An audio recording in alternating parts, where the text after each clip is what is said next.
Lemmy also dropped a really thoughtful remark about songwriting in general and said, quote, "You should be careful what you say in songs because people ain't there when you write it and they don't know what you meant. And I don't want to pass on bad messages, you know," end quote.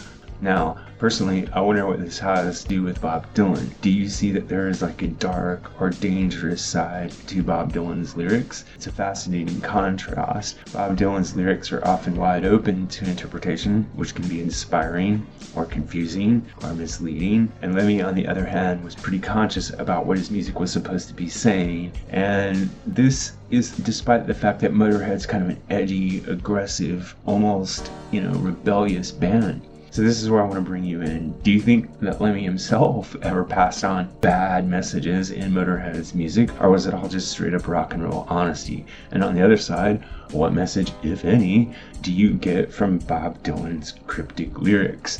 Is Dylan a preacher of truth, a bringer of confusion, a con man like Lemmy said, or is it a little bit of both or neither of any?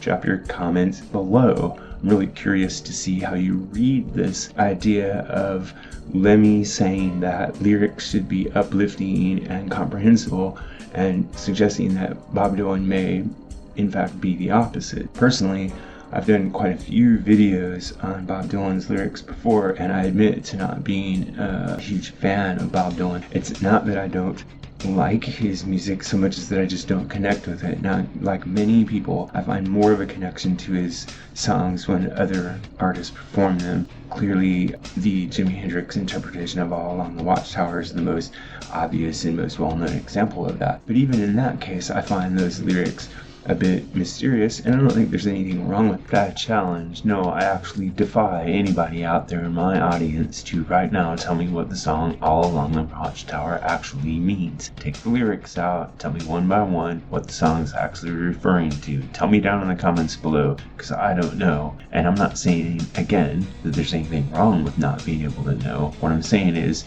maybe what Lemmy was driving at is that when you write a song, you're responsible in some ways for how it impacts people, and if you know what you're saying, you can make that impact people in a positive way. Whereas if you're just rolling the dice, you never know what might happen. This is what I think, but what really matters is what you think. So if you have an idea about this or any other topic connected to classic or contemporary music, please drop it in the section below. And remember to like and subscribe. Thanks a lot. MusicGuru here, asking you to help us on our march to 10,000 subscribers.